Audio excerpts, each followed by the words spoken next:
Good evening, ladies and gentlemen. How are you? Hope everyone's doing well. Blessings to you all. It's another week almost coming to an end, and it's time to discuss some things that are on my mind. I think they're on other people's minds too. I have a client who told me something very interesting. He comes from a different background than me. He's Catholic, not even Jewish from by origin. But his statement to me was, every time I talk to people about the Torah, uh, they seem to get insulted. It's just somehow offensive to them to hear about the Torah and what it has to say. And I thought that that's very interesting because there's a lot of truth to that. The Torah seems to be offensive to people as a rule, as a general rule.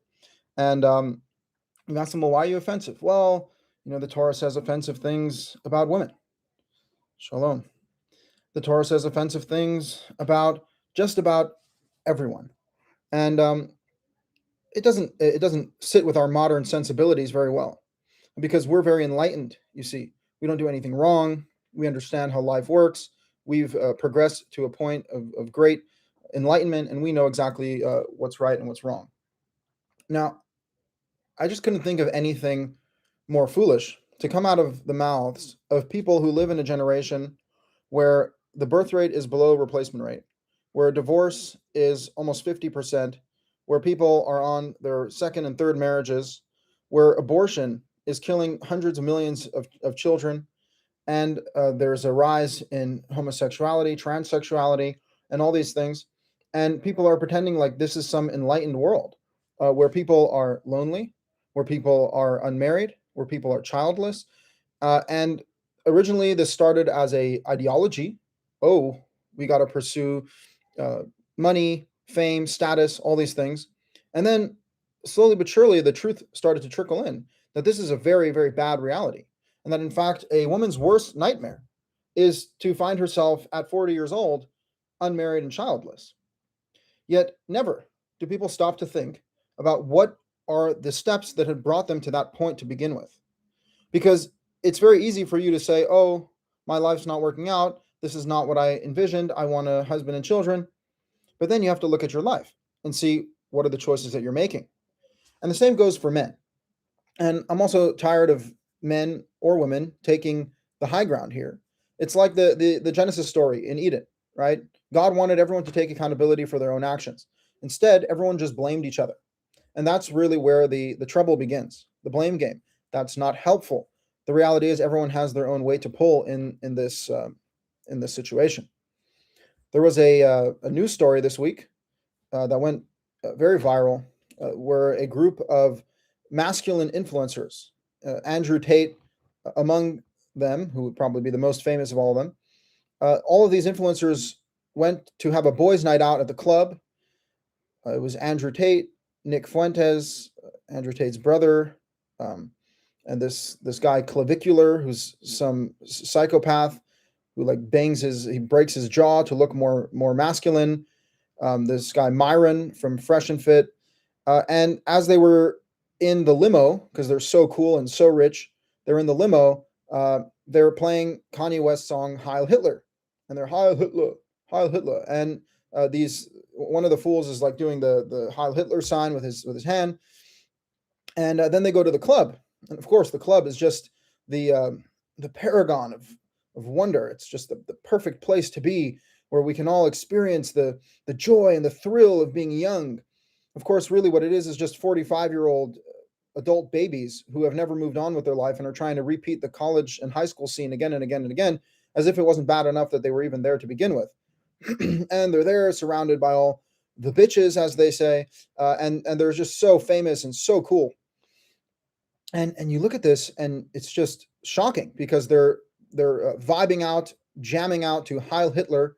They're enjoying themselves, dancing on the graves of millions of people, who, by glorifying a guy named Hitler, who was, by all accounts, regardless of even the Jewish question, was an evil man bent on war and destruction.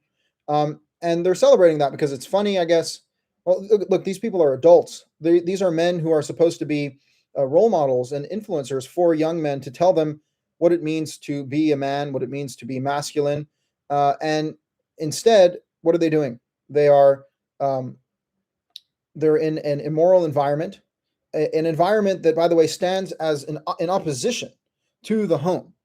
If the boys are going out for a boys' night to the club, or the girls are going out for a girls' night to the club, guess what's not happening?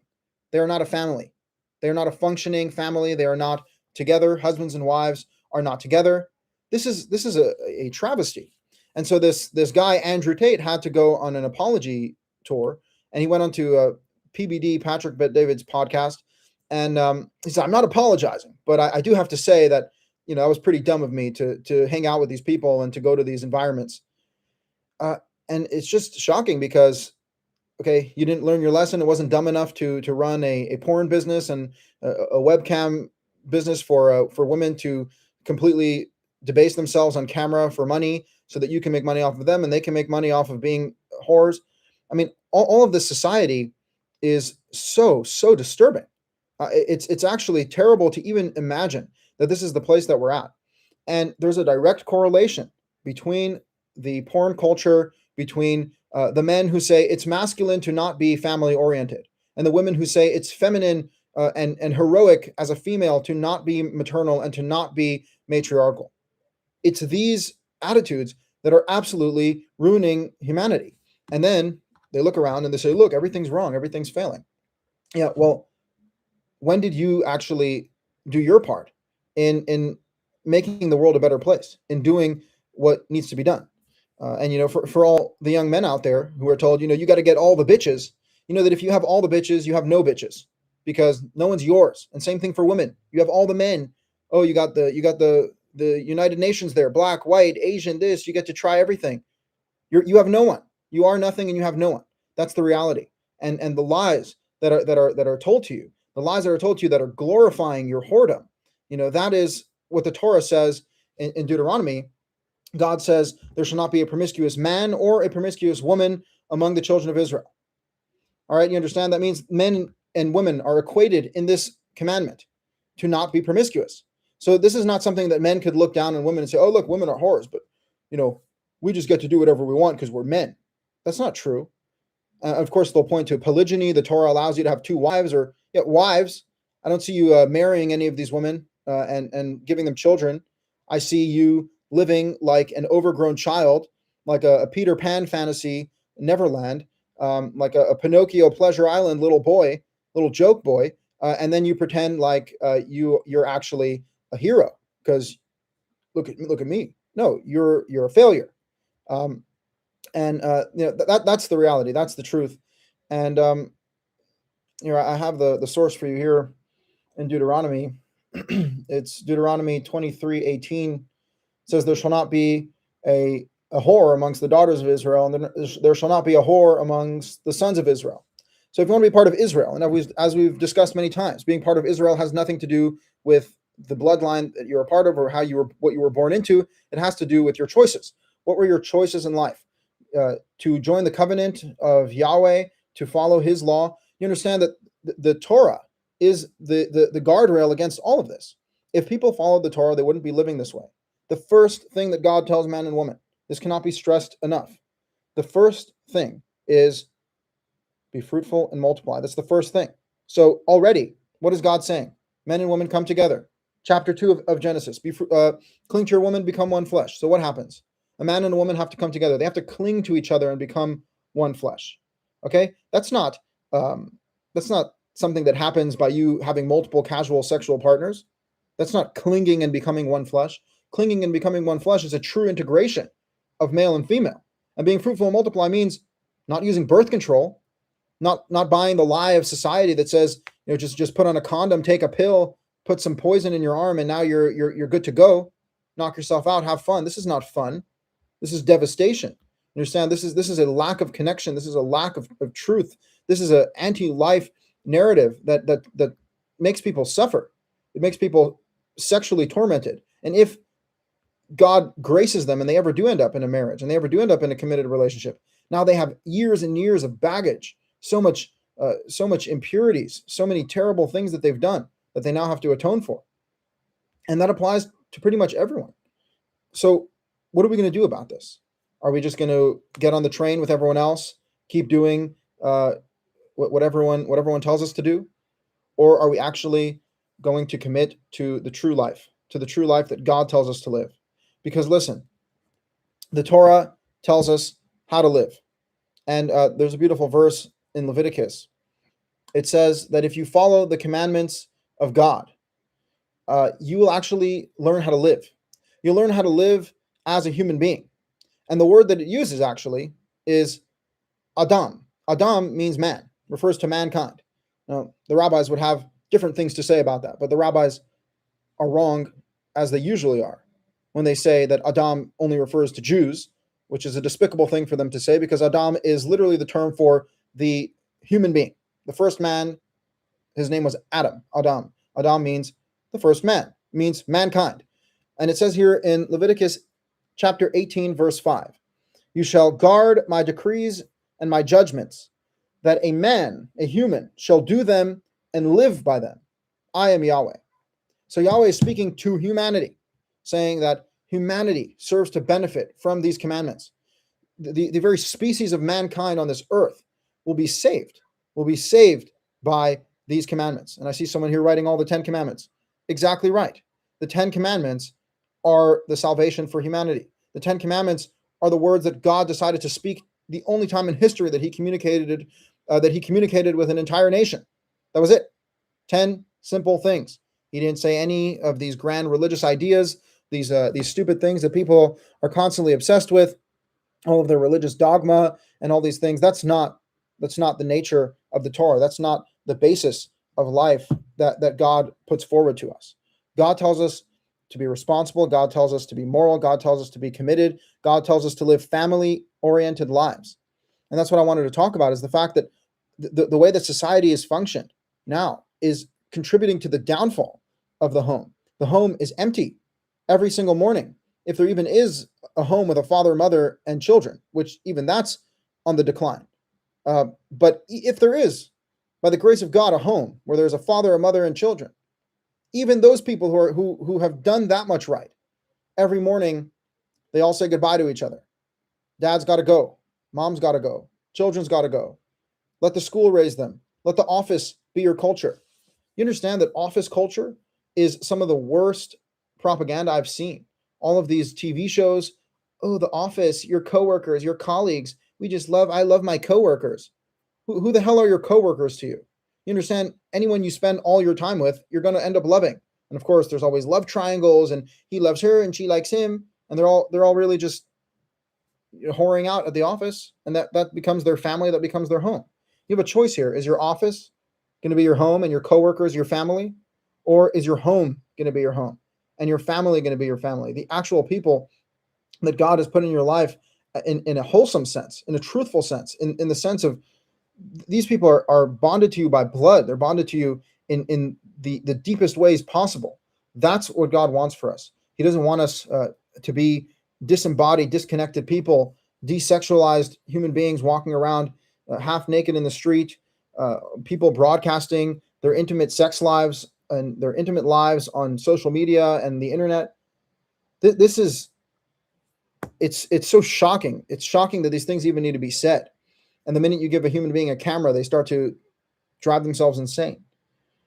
So this is what they're doing to people. And they're doing abortions. So that means they're killing many, many babies, hundreds of millions of babies they're killing. And they say, oh, it's a woman's right to choose. Well, it's also a woman's right to choose who you sleep with. It's also your right to choose. So how about you use that right to choose instead of the right to choose to kill your child? And I saw a video of a woman saying, abortion is my self-care routine. I've gotten 6, 7 abortions. And she pivots the camera to her wall, and she has framed photos of all of the ultrasounds of her babies that she murdered. And she's like, look, this is my shrine. All of these babies have died for me. They've died for me so I can live my life. These children have sacrificed their lives for me so I get to be a glorified whore with no purpose, I guess. So seriously right now? That's human sacrifice. That's actual human sacrifice. And God says, don't give your children over to the fires of Molech. Molech is this terrible despot terrible God, an evil God who makes you sacrifice your children to him. That's what people are worshiping. And they say, oh, we're secular. We don't worship anything. You worship at the shrine of yourself. And it's not even you. It's some terrible caricature of you. You don't even understand yourself. You don't even know what's good for you. And, that's why the Torah says regarding the commandment of tzitzit. This is one of the most beautiful lines in the Torah, because God is explaining to us, you are so foolish. You human beings, you have no idea what you're doing. The commandment of tzitzit is a commandment where God tells us to put tassels, these fringes on the corners of our garments wrapped in blue. So you got to wrap it in blue. Doesn't matter what color, blue, just blue. All right. As we've discussed, the rabbis tell you, oh, it's got to be a certain specific snail. So because we don't know the specific snail, now you can't have blue tzitzit. And no. It doesn't matter. It doesn't matter what fabric. Doesn't matter how you tie it, how many times you tie it. All that's nonsense. Have 4 tassels on the corners of your garments and wrap them in blue. This commandment can be found in Numbers chapter 15. And in Numbers chapter 15, God tells Israel to have these tassels on the corners of their garments. And the purpose is to be reminded of God and his commandments. So I'll read it for you here. This is Numbers 15, 39 and 40. They shall be for you as tassels, and you shall see them. And remember the commandments of Jehovah, and do them. And do not pursue after your heart and after your eyes, which you stray after them. And the word here for stray is whore. Your heart and your eyes, you whore after them. What is your heart? Your heart is your human emotions. Oh, this is what I feel. This is what I know. Your eyes, this is what I see. This is what I perceive. Oh, it's all perception. You hear that from the moral relativists. It's just perception. I can argue 6 different directions in every perspective. That doesn't make you smart. That makes you an idiot. You're literally deconstructing reality in front of your face, and you're left with nothing. So you've reasoned your way into meaninglessness and nihilism. That's what secularism is. God is telling you, don't follow your eyes and your heart. You don't understand. You don't know. You don't perceive. Follow my commandments, as it continues, so that you shall remember and do my commandments and be holy to your God. By fulfilling God's commandments, you can be holy to your God. By doing what God tells you to do, then you'll actually be committed to him. But if you do what you want to do, if you do what you think is right, you will be ending up in some horrible, horrible places. And the reason is because you don't actually know what's good for you. And this is the problem over and over again. This is what I feel like, therefore this is what I am. This is what I feel, this is what I choose. No, you don't understand and you don't know. These things are beyond you. These things are God's judgment. You have to do what God tells you to do, as hard as it is. And of course, the first thing that you hear when you bring up marriage and children, people say, oh, it's so expensive. I can't afford this. And I just have one request for all my human brethren out there.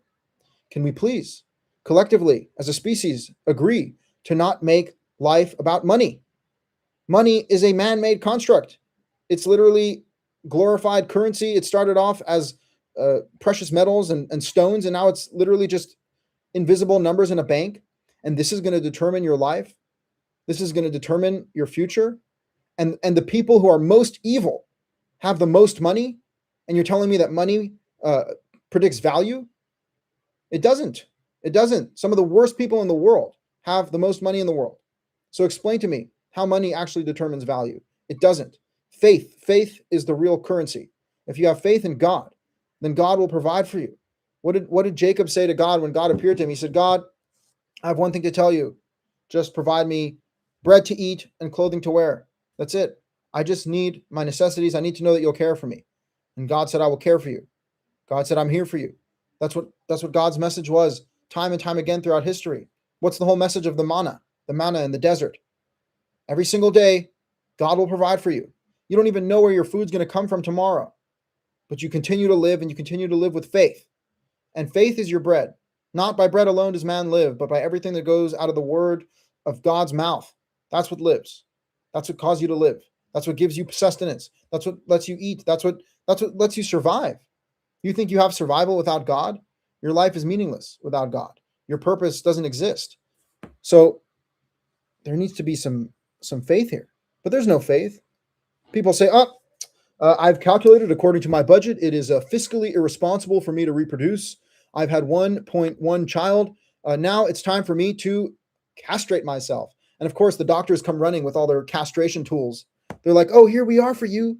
We'll tie your tubes. We'll burn up your ovaries. We'll take the life out of your testicles. We just love to castrate you like you were some house pet dog.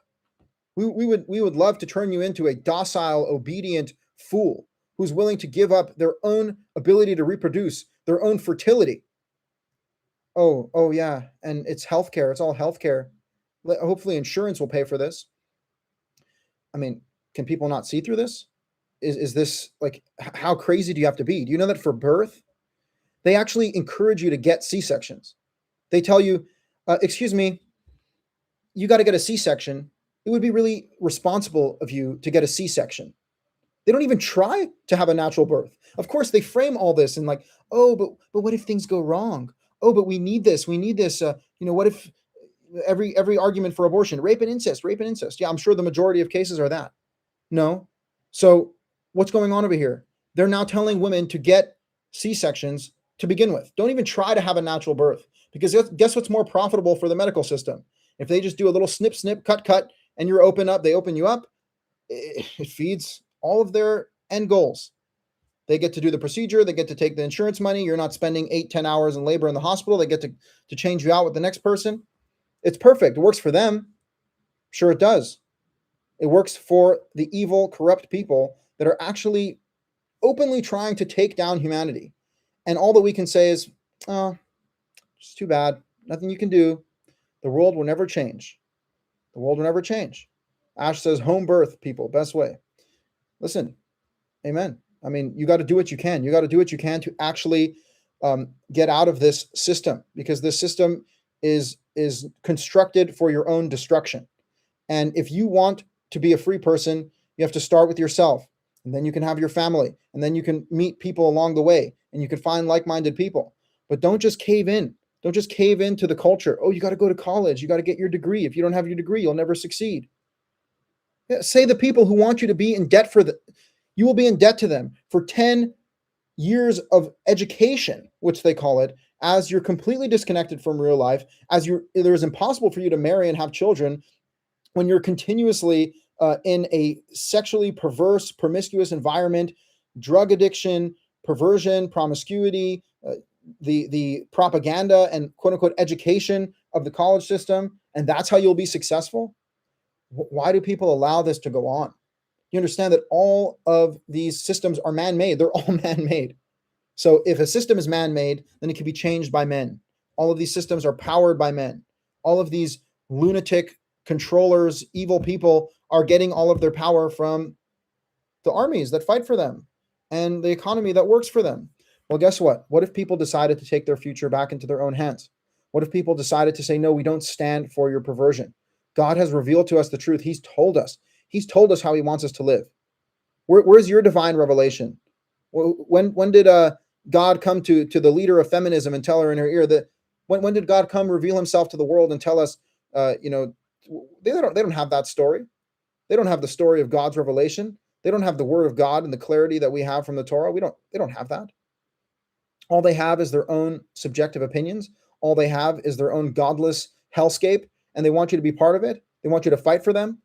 I saw a feminist in a debate with this guy, Andrew Wilson, who's quite a good debater. And he was challenging her on her beliefs. And she said, the home is the most dangerous place for a woman. That's it. The home is the most dangerous place for the woman. That's their propaganda. They're telling you that actually the place where you belong is the place that's most dangerous for you. The place that will make you fulfilled as a woman and will allow you to live out your purpose in the most beautiful way. That's the place that's most unsafe for you. You'd be better in college. You'd be better at your work job. You'd be better at the doctor's office. So of course, women leave the home. And of course, men condone it. Remember, the porn industry, the women, extremely wicked for getting up on camera and doing what they do. But also, they wouldn't have an audience if men shut that shit off. Because you need to approach a real woman, a flesh woman. Tell me right now how it's possible that we live in a world where people are even considering an AI girlfriend, an AI. This is literally disgusting. I mean, it's a complete perversion of humanity, a complete denial of life and truth and goodness. So we need to become courageous. We need to be able to stand up to this. There's temptation. Temptation's always been around. But God can save us from temptation if we actually have a clear mind and we actually lift ourselves up. We actually improve. God will lift us up. God will help us. Ash is saying here, stop watching TV and movies. Best thing I ever did over 5 years ago. Yeah, I got to say, right, if the ultra-Orthodox got anything right, the ultra-Orthodox, they know that secularism is evil. Secularism is absolutely evil. And this is a very common thing for religious people, because religious people, they grow up in very insulated environments, and they're told that the world is bad, and they're like, well, I got to go see what this world is about. Then they go out to the world, and they realize the world is pretty bad. Now, it doesn't mean that you should just go running back to the arms of the Rebbe, let him cradle you because it feels good. No, you have to become an independent person. You have to actually do something with your life as an individual. Someone saying here talks about harlots hire being an abomination in Devarim, in Deuteronomy. That's correct. So this is absolutely correct. This stuff is abominable to God. And, for all the talk about, the Jews are the ones who receive the Torah, that's, yes, that's true. I mean, Israel, this nation, received the Torah. But God was exiling, or actually rather annihilating, a nation called Canaan. And why was he doing that? He was doing that because he says they worship these evil gods, and they are full of abominations, sexual perversion, idolatry, immorality, murder, all of these things that I'm telling you not to do. That's what they're doing, which means that God expects this from all of mankind. This is not some sort of elitist mindset just for a group of Jews to follow. This, and quite rightly, has become the ethic for all of humanity. The Bible has spread to the ends of the earth. And this is no joke. This is no coincidence. God wants people to know, this is what I want from you. And it's very abundantly clear that you have the ability to do the right thing if you want to. And if you don't want to, well, then you can do the wrong thing. And clearly, you can do the wrong thing. That's very obvious. God gives us leeway. He tells us, I'm not going to stop you necessarily, but you get to watch the destruction of your own hands. You get to see how it's your own creation that is causing you to be consumed. And there's something very poetic about that, because people are always afraid, God's going to come strike you with a bolt of lightning. There's some natural disaster is going to happen. Then you'll know it's God. What if the very thing that you created destroys you? And that thing was rebellion. When you created that thing because you wanted to distance yourself from God, because you didn't think that God's law was enough, because you didn't think that God's creation was enough, and then that thing comes and destroys you. Well, that's quite the turn of events. And that really is the Torah's message. The Torah says, if you don't follow these commandments, you are cursed. It doesn't even say you will be cursed and some curse will rain down on you from heaven. No, you are cursed. That's what you are, because you get to experience all the negativity of being a bad person and going against the law and the ethic that God put forward for mankind. And mankind doesn't have an excuse anymore to say, I didn't know, because you do know, because you were told, because all you have to do is read the 10 Commandments and your life would improve tomorrow. And then you can also read the laws of sexual immorality, and you can also read the laws of how to treat your fellow as yourself. And you can also read that you shouldn't lie, and you shouldn't steal, and you shouldn't commit adultery, and you shouldn't do all of these terrible things. Well, then maybe these things wouldn't happen.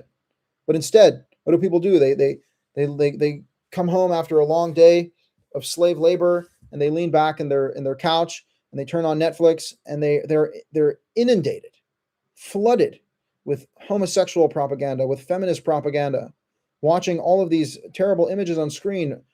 Adultery. Wouldn't that just be wonderful? And of course, adultery is just the hottest thing on the town. And you should get yourself a hot adultery scandal like this actor or this actress, this singer, all these people. These are very, very bad role models, very, very bad people to model your life after. But instead, people seem to just follow along. They seem to just do what the crowd is doing. And that's just abundantly destructive. There's no other way to put it. When you see how destructive all of these things are, you just have to take a moment and realize that life is it's complicated and it's not easy. And there's a reason why people don't want to get married, because marriage is hard. Yeah, of course. Being single, Ha ha ha. Fun times. There's no responsibility. You don't really have to question your decisions. You don't have to put them up against the judgment of another person. So people want to take the easy way out. They do. And that's why ultimately people are not following God and they're not following the Torah, because it's not easy. But guess what? Nothing's easy. So pick your struggles. Are you going to struggle and work your ass off for the government, for some corporation who doesn't care about you? Or are you going to struggle and work your ass off for your own life? Are you going to be willing to make sacrifices, years of your life, to be in debt to a school? Or maybe you'll actually go and sacrifice years of your life for your own family, for your own flesh, for your own lifeblood, so you can provide for the people that love you and that you love and that you care about. And no, you don't need other people. You don't need, you need other people, but you don't need the institutions. The institutions just function to take you down. That's abundantly clear. They're self-serving. They act outside of your own interests. You see this in politics all day long. People are yelling at the government. Government, do better, government.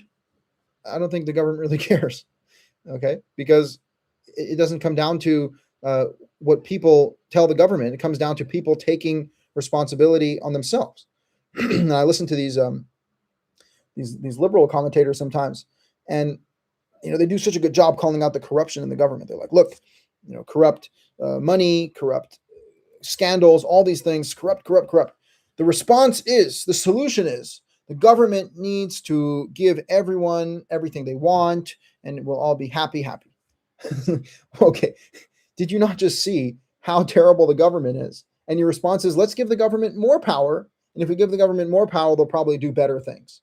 No, the whole point is, this is something that the prophet Samuel told the Israelites too, and they're like, we want a king. It's like, why? Why do you want a king? The king is going to take your money. He's going to take your children. He's going to take your land. Why the hell would you want a king if you can just be a person?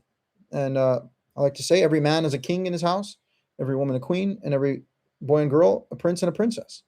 You can live like royalty in your own house. And no, you don't need a gold toilet seat to be a king. Wealth, riches, royalty, it has other definitions other than just what people think is wealth. You can have someone who drives a Ferrari, a Bugatti, a Lamborghini, and he can be poor. He can be dirt poor because he has no value in his life. He has no truth in his life. He has no love in his life. He has no God. And God is the one who gives us value. Even when you're in the depths of despair, David says, from the depths I call out to you, my Lord. From the depths. So the depths is a place where you can find meaning. As it says in Deuteronomy 4:29, you're in the depths of darkness, worshiping other gods, finding yourself riddled with sin. From there you shall seek Yahweh your God, and there you shall find him. You'll find God in the depths of the darkness, in the depths of despair. Yeah, because God is everywhere. There's another psalm that says God comes down to the trash heaps to lift us up, down into the trash heaps. So God is very kind and very generous. And the fact that we can't tap into God's generosity and we see so much of this destruction, it can only be described as wrath. And people have trouble with that. Oh, how could it be? God is wrathful. It's impossible. And people start, their brains start malfunctioning, and they're like, oh, no. We have to fit God into our picture of what God is. God is love. Yeah, God is love, but he's also everything else. God is love. God is justice. God is mercy. God is righteousness. God is holiness. God is not just one thing. God is God. Let God define himself for you. Let God tell you who he is. And in the Torah, God makes it very clear that he doesn't just find all this to be okay. He doesn't just think this is no big deal. He thinks this is a big deal. He thinks that if we don't follow his commandments, then we're looking at curses. We're looking at destruction. We're looking at annihilation. We're looking at war and conflict, sickness, physical, mental. So that's not a joke. Oh, and all these complications, as we discussed earlier, the birth. Oh, what about miscarriage? What about, complications in labor? Sounds too good to be true. But the Torah says if you follow God, there will be no miscarriage. And everyone will live out their lives in fulfillment. And there'll be peace. It'll be heaven on earth. So people are like, oh, I got to die and go to heaven. That's not what the Torah says. The Torah says you should live. Choose life. Choose life that you may live. And then this earth itself can become a paradise. And that's a very powerful thing. That's a very, very powerful thing to think about. When you look over here, and some people are not aware of this. What is the Torah's goal? Someone was asking last week. What's the goal of the Torah? The goal of the Torah is to achieve heaven on earth. This is not a laughing matter. Leviticus 11. Leviticus 11:21. So that your days and the days of your children will be multiplied upon the ground that Yahweh swore to your ancestors to give them, like the days of heaven on earth. Days of heaven on earth. You don't have to die to go to heaven. Heaven can be here. Conversely, hell can be here too. So what are you going to choose? Heaven on earth or hell on earth? What are you going to choose? That's the choice that's put forward to us in the Torah. It is about choice. It's about choice. And someone's saying, does it seem like Exodus is a book of choosing? I got that impression. Yeah, I see that. There's a lot of choices. And Genesis too, right? Adam and Eve, the first humans, they're given a choice. Humans are always given a choice. And God is saying, what are you going to do with your right to choose? A woman's right to choose, a man's right to choose. We all have the right to choose. What are you going to do with that choice? You're going to choose righteously, you're going to choose wickedly. And in Exodus, the Israelites are choosing to accept the yoke of God's commandments. They say yes, as the Jews like to say, Naaseh v'nishma. That's what they said in Exodus. Naaseh means we will do, v'nishma, and we will hear. First, we'll just do it. We will act immediately, because if God speaks, you do. First and foremost, you don't have to even hear all the details. You don't have to understand. Just do it, and then you can hear, and then you can hear all the details, and then you can process it. But action is a very, very important thing in the Torah. Someone says, how do you create a social circle for your kids and family when so few people in the world think like you? Again, first comes one man. Mankind starts off with a single man. If as one man you can't make it work, you'll never make it work with a community. And what people do is they look for a community and then they make themselves fit in with that community. That's not what you're supposed to be doing. You're supposed to look within yourself and see, who am I? What does God want from me? And even if you are Noah, one man in an entire generation, all he had was his family. Some people don't even have that. Some people don't even have their family. What can you do? You have to push on. You have to do what's right. And that's even the story of Jesus, right? He's like the one guy. He's the one guy, and he's fighting against the Romans, who are the government, the Pharisees, who are the religious government, the rabbis, and they kill him. And he's a single man, and he gets killed. Anything's a possibility. Life has tragedy in it. But I heard a good lecture from Jordan Peterson a while ago where he was contrasting the difference between tragedy and evil. Tragedy is a bad thing that happens that's beyond your control. Something God does to you. You can call it like a test, right? Because God tests the righteous. Even if they're righteous, he'll still test them.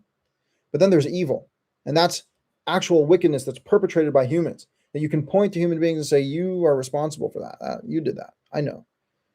And that's an important thing. And someone says right here, being on earth is not solely for having fun. It's for being tested. Absolutely. The thing about a test, though, is that a test has value in it. There's suffering that just feels completely meaningless. Well, that's the suffering that you bring upon yourself. But if there is purpose in that suffering, where God himself is refining you, as it says, he put Israel in Egypt in the iron smelting pot of the blacksmith to refine them, baptism through fire, if you will, actually shaping them and molding them to become the people that he wanted them to become. So not all suffering is meaningless. Joseph had to spend years in a pit in order to come out and emerge as the king. There's a lot of that. So the Torah has an opening for an understanding where suffering fits in, even despite righteousness. But one thing that the Torah makes it very clear in Deuteronomy is that all of the worldwide disaster that you're going to witness, that's not just a little that's just not a little coincidence that these things are happening. That's actually happening because of your wickedness. And that's important for us to remember. Ash is saying he wants to, don't forget to milk your chickens so you can't have milk and meat with your chickens. I love that. Yes. Again, when you look about where Judaism has gotten to, a religion that was about ethics and morals, that was about a connection to God. And now they're saying, well, you can't have a chicken in its mother's milk, even though chickens don't have milk. So it's insane. It's utterly insane. Not to mention, it just says kid in its mother's milk. All of these things, I mean, it's so abundantly clear when you actually understand what the Torah says. You won't fall for this stuff. But people don't focus on what matters. They focus on what doesn't matter. They focus on all the meaningless nonsense that they made up. And again, it comes back to this idea. You're a victim of your own creation. You created some monster, and now you're being consumed by it. And that's what God says. He says, you'll worship the works of your own hands. You'll become the parody of yourself. He says that to Israel. You'll be like a talking point and a reference point for the rest of the world to be like, oh, look at Israel. Sound familiar? Oh, look at Israel. Look at these people, right? That's the curse. The curse is that your life becomes meaningless. It becomes tragic. It becomes broken. And you're arguing about whether you can milk a chicken or not. You're arguing about whether you can tie your shoes on Shabbat. Because that's actually where this heads when people don't have God on the forefront of their mind. When people are focused on their own validation, and when they're focused on their own interests, they don't actually end up in the right places. They end up in the wrong places. And you see this with secularism. You see this with religion. You see it with all forms of self-worship. The famous story in the Talmud that, thank God, is people are hearing more about it because they should know. They should know what this is about. The rabbis said that they overruled God. They overruled God because they were having a debate, and God spoke to them from heaven. And originally I thought this was like, oh, it was just a heavenly voice, so maybe it's not God. Maybe it's some spirit demon. No. It was God. They say later on that it was actually God who was there, and Elijah the prophet met a rabbi and told him God was happy that you defeated him. You defeated God. Good for you guys. And that's their idea. We get to defeat God. My children have bested me. Exactly. That's the conclusion here. And apparently the rabbis say hyenas can turn into bats. Sure, they say that. The rabbis were great scientists too, like Maimonides, great doctor.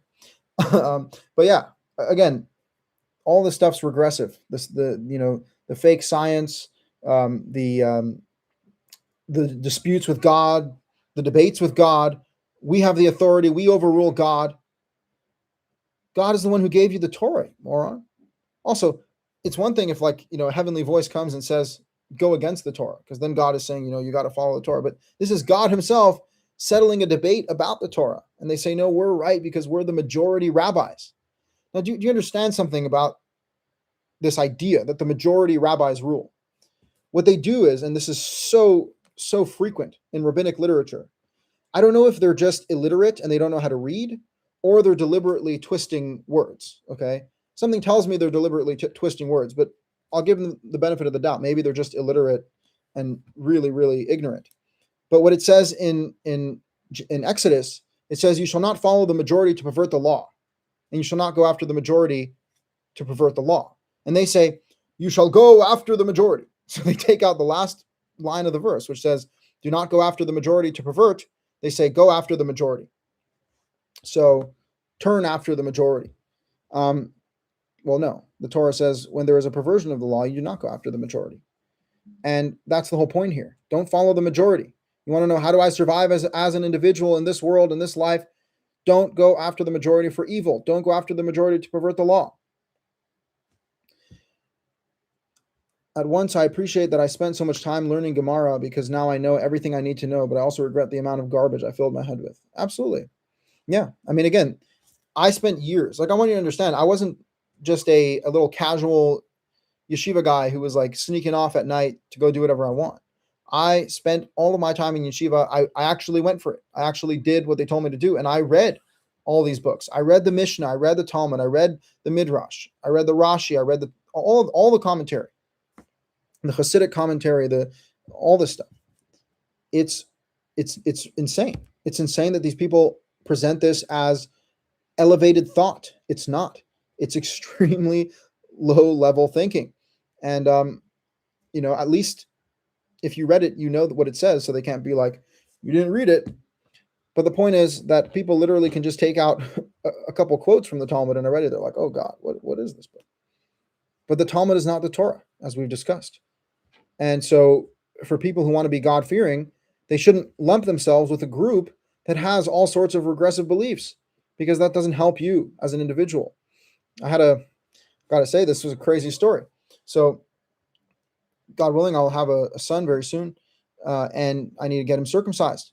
I call an Orthodox rabbi. He says, I won't do it for you, because you're not following Orthodoxy. You're not married to a Jew who's converted by Orthodoxy. So then I call a Reform rabbi, because I'm like, of course the Reform, they don't care about anything. And what do I see? I look in her website, and she's a woman. She's a Mohelet, and says she's open to same-sex couples and interfaith marriages. She'll do circumcisions for them. So she'll do circumcisions for anyone, right? So I call her up, and she's like, just let me understand something here. Like, what are you again? I said, well, I'm not Orthodox, not Reform, not conservative. I'm Torah observant. Excuse me, I need to understand this, because, like, are you Jewish? Are you gonna give your kid a bar mitzvah? I said, bar mitzvahs is some Jewish crap. It's not in the Torah. I don't need to do a bar mitzvah. I just need my child to be circumcised on the 8th day. That's the commandment. She's like, but what about the whole ceremony? Like, you pay me to do the ceremony. I was like, your ceremony is like 3 lines of scripted blessings. Okay. Like, you want to say your little blessings? No problem. I just need the circumcision. And she was genuinely offended. Like, how could you say that my ceremony is not valuable? Because she doesn't even know the Torah. And then she's like, oh, what are you? So I started telling her about Karaites, and then she doesn't even know what Karaites are. And at one point I just said, like, you're willing to do circumcisions for gay people. How is this a problem for you? And she just goes silent for like 5 seconds because it's just so offensive. Yeah. So again, everyone's offended by the Torah. To circle back to the first thing we said, whether you're speaking to Jews, Christians, Muslims, secularists, the Torah is just an offensive thing because, like, God, it's just a little too clear. It's a little too on the nose, as they say, right? And people don't like that.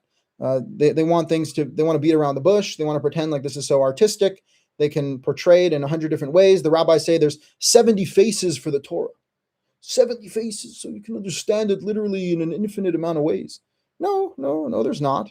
Sometimes you can have a difference in opinion. We can have that conversation. We can see what's a valid opinion, what's not. But the idea that there's just this infinite kaleidoscope of different pictures and all these things, that's not actually how it works. Ash is warning me about not getting mitzitza b'peh. Yeah, I mean, you guys, this is not a joke. Mitzitza b'peh is a real thing. They actually do this. So at this point, it probably seems like medical is a better idea. But the whole point is, the rabbis literally cut extra foreskin just for like extra rabbinic. They're like, we got to cut a little extra, just a little extra. It's like, whoa. Now you're doing this rabbinic thing with someone's penis, like maybe slow down a little bit. But this is the bottom line. And yes, they say, oh, we're going to do a tube. If we do a tube, so now it's not as bad, but we'll use a tube because we have to fulfill the obligation of sucking the blood. Yeah. Again, this is what happens when you commit yourself to a long laundry list of things that you don't have to do, that God never told you to do. Do not add or subtract to these commandments. How clear does it need to be to you? You add commandments to God's Torah, you're not extra holy. You're just as bad as the person who's subtracting. And so this is what's happening. This is actually what's happening. And someone's pointing out on Shabbat, moving furniture okay, but house key around the neck. Yes. So they say, you can move furniture, rearrange your house, but you can't walk outside with your house key in your pocket. You have to hang it around your neck like a necklace.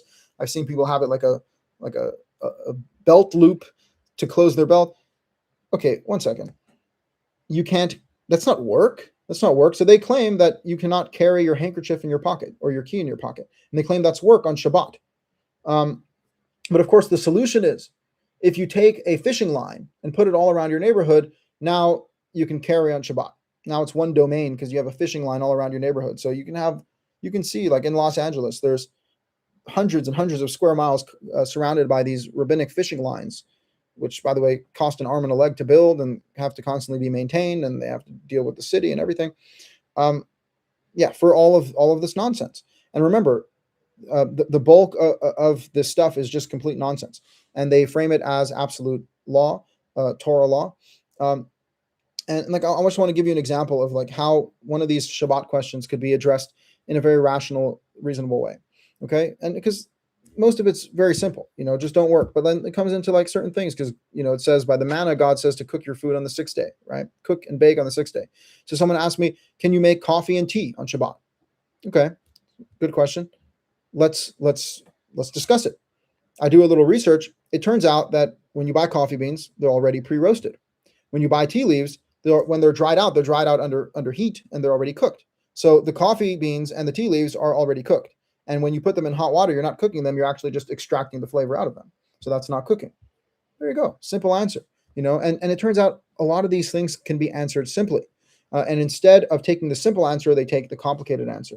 Instead of taking the lenient answer, they would take the extreme answer. And so that's obviously not good. It's not good. And someone's again asked me, "Are you a Karaite?" Yeah, I don't claim. I claim to be very closely aligned with Karaites, just in the fact that I only follow Scripture. But the Karaites have their own traditions. I don't believe their traditions are law. So I believe that as long as we can agree that the Torah itself is the Word of God and everything else is interpretation, I'm definitely interested in hearing people's interpretations and thoughts. We are supposed to have a conversation about God and His law all the time. But the idea that we need to finalize the conversation with the rabbis of the Talmud 2,000 years ago, that's the dishonest claim. Just because rabbis had a conversation 2,000 years ago doesn't mean that we're now all bound to their conclusions. So look, that's really the bottom line. And someone says, I'm imagining this man would like to see a third temple built. Well, I sense a little mockery there, but yeah, I'd like to see another temple built. I would say the tabernacle. I don't think the temple is a Torah idea. The tabernacle is a Torah idea. The tabernacle is a very small tent where they would do some rituals there. It's definitely not the main point of the Torah. It's kind of like the cherry on top if the Jewish people were actually moral and righteous and united in their land. And had a priesthood, and God actually told them. See, again, it has to be a place that God chooses. It has to be a priesthood that descends from Aaron. So I don't even know who that is. These are all things I would leave to God to decide. I deal with the present moment. When God decides to reveal to us how to proceed with the future, then we'll actually see what happens. But in the moment, as we read the Deuteronomy, when we're spread across the nations, God doesn't say, go build yourself a temple. God says, return to me with your heart and soul, you and your children. So this comes down to our original conversation. Home and family, that is the key to salvation. That is the key to redemption. All of the rest is just hearsay. It's all rhetoric. It's all future unknown things. Focus on the here and the now.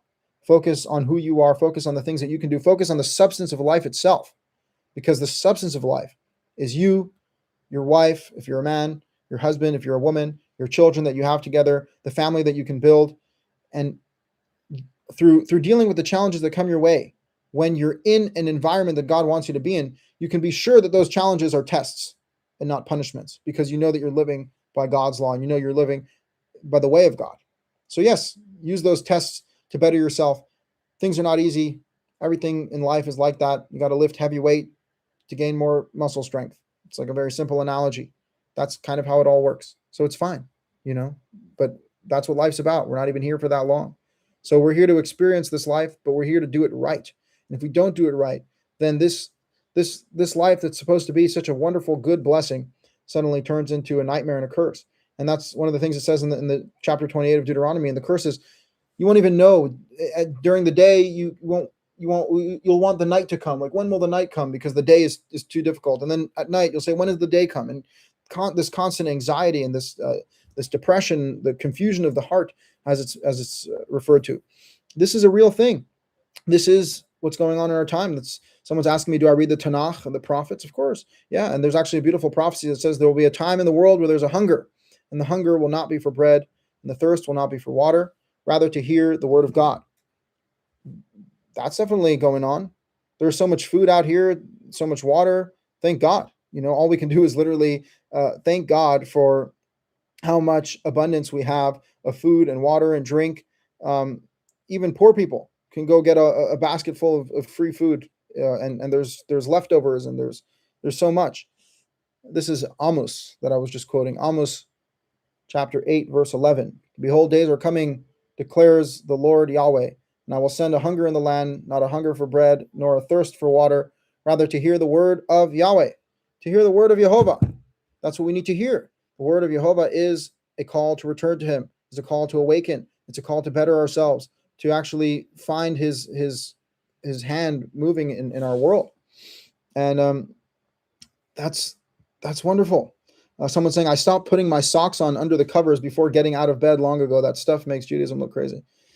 I wish you were joking, man. I know people like that. I knew people who were so afraid of their own body. They wouldn't be able to uncover they'd have to wear socks when they were sleeping. They have like laws when you're going to the bathroom, you're using number 2, you have to like keep your pants up because like you can't uncover yourself. I mean, just the most obscene sexual shame. I remember as a young teenager reading the laws of sex in what's called the Kitzur Shulchan Aruch, which is the mini Shulchan Aruch, which is the law book of the rabbis. And I was reading those, and it says, it is forbidden for you to see your wife naked. You must have sex in the dark. You may not have oral sex because it is disgusting, right? Don't out yourself as a homo, rabbi. Anyhow, I saw that, and I remember feeling so much despair, because I realized that my marriage, if I got married in this community, I wouldn't even have a wife. I wouldn't even be able to interact with her fully. And that's what's going on, and I still put on my right shoe, then my left shoe, and tie my right. Yeah, exactly. They tell you gotta put on your right shoe, then your left shoe, then tie your left shoe, then tie your right. And Ash still does it because you're just brainwashed. All this stuff, everything. And it's obsessive compulsive. It's OCD inducing. It's really, really, really impossible to live like that. And that's not the Torah. That's the legalism. When Christians look at the Torah and they say, what the hell are you people doing? That's what they're talking about, right? What are you doing? And the Jews are like, oi, if we didn't have the oral Torah, we would just, what's the difference between us and Christians? We all just read the Bible. Yeah, exactly. What's the problem? All just read the Bible. Why do you need to differentiate yourself from other people? Why do you need to force conflict when actually there's so much agreement? When unity is possible, we choose disunity. When conflict is possible, when resolution of conflict is possible, we choose conflict. And that's really unfortunate. Having to spit on a sidewalk in front of a church or across the street. Yeah, these are things they tell you. Things they tell you. You can't even say, the name Jesus. I remember that was a funny one they would tell us. Someone asked me regarding Meir Kahane. Meir Kahane was a, I guess it would call it a radical Jew in Israel. I think he got assassinated. And he said, he had very violent rhetoric against the Palestinians, and he believed that, the Jews should take over the land. I got to say, I don't believe that at all. I don't think that the Torah condones that. The Torah doesn't say kick the inhabitants out of the land in 2026. The Torah says, kick the Canaanites out of the land 3,500 years ago, when you are a redeemed people and God is communicating with you and telling you how you should be, and telling you that these people deserve to die and these people deserve to be exiled from the land. That's not the case nowadays. Okay. So for someone to apply this logic to the Jews as if they have some sort of supremacy just because they're Jews, I mean, please, the Jews literally were exiled for thousands of years because of their sins. The Jews don't have a leg to stand on. The Jews should be so grateful that they even came back to the land of Israel. But the idea that they have these motivations of completely conquering the land and getting rid of everyone who's not an ethnic Jew. And by the way, the definition of Jew, according to the Israeli government, is converted through a Jewish organization.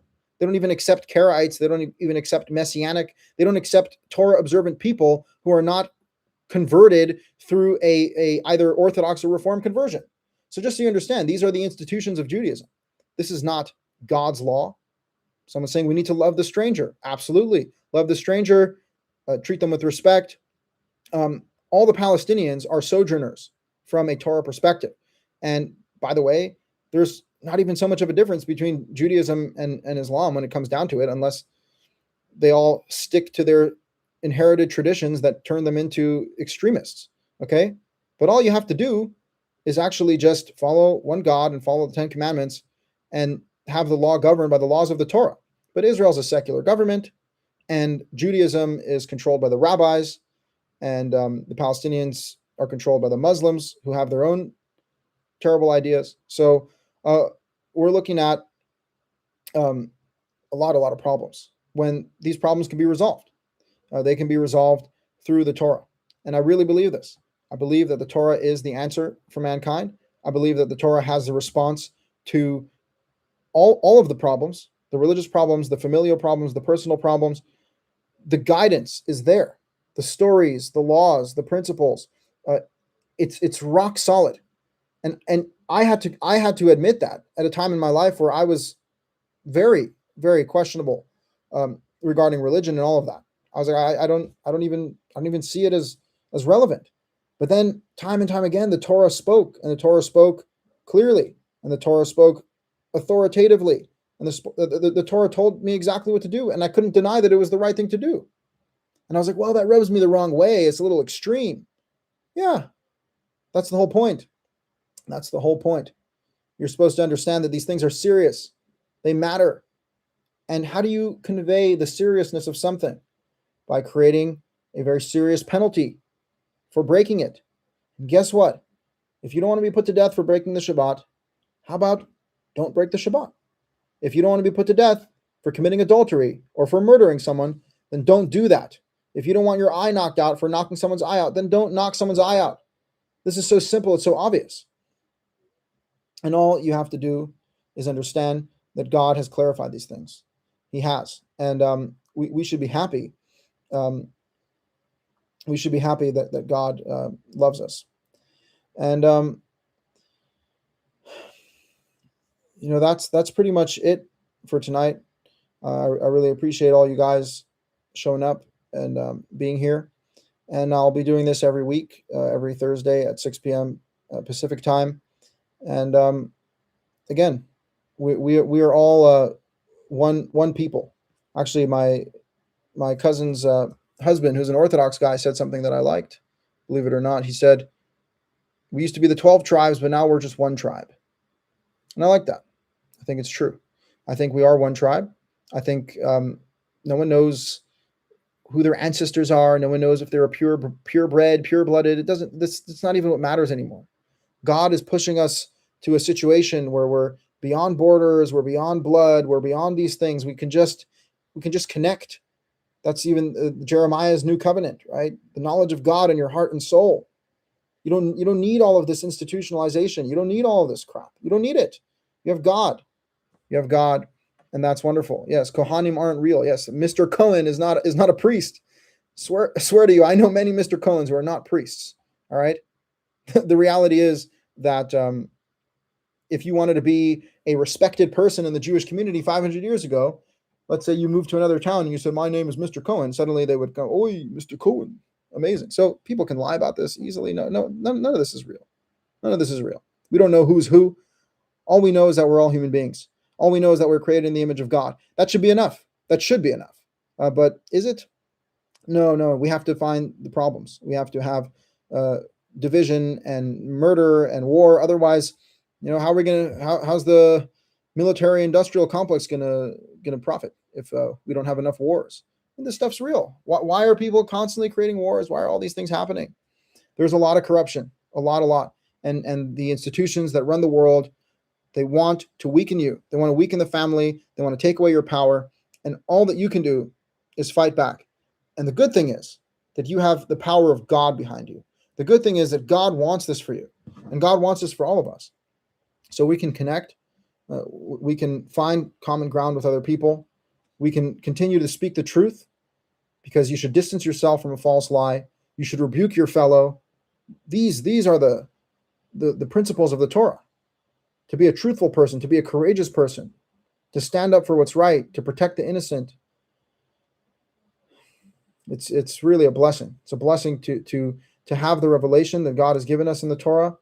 It tells us who we really are. It tells us what life is about, and we'd be such fools to pass up on the opportunity to just make a change. I mean, this stuff is like never ending. These never ending cycles of history.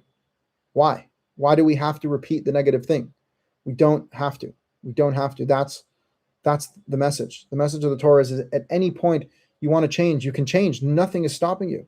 Nothing. And there's no power greater than God. So don't fear anyone or anything other than God himself, because God wants you to fear him, and for a very good reason. Because if you fear God, you'll fear no one else, because the fear of God is so much stronger than the fear of anyone else, that everything else just kind of fades away, because God is above all, and God has blessed us very much, and we should be grateful. We should be thankful. His commandment is in our mouth and in our heart. We should speak his praise, speak his words when we sit in our homes, when we walk on the way, when we lay down, when we arise, all the time, everywhere. God has given us life. He's given us life. He's given us wisdom. He's given us guidance. And I pray that men and women find each other. I pray that people start to get out of the video game hole, get out of the basement. Go find someone. Go try to find a real connection. Go try to actually talk about marriage. Talk about marriage on the first date. What are you dating for? What are people waiting for? Life is here. It's all God says, eat from all the trees of the garden, except for the ones I tell you not to eat from. There's just one. Out of all the trees you can eat from, there's just one you can't eat from. So God tells us what we can and can't do. And if you're operating within the framework that God presents to you, you're a free man and a free woman. So be free, be godly, educate yourselves. Someone says, will you make Aliyah and move to Israel in the future? I hope so. I hope we all end up in the promised land, and I hope God moves us to good places. And for now, we all have to do our part, no matter where we are in the world. As I quoted you, Deuteronomy 4:29, seek God from there, from wherever you are. Doesn't matter where you are. God bless. Shabbat shalom. Thank you all for tuning in, and I'll see you next time.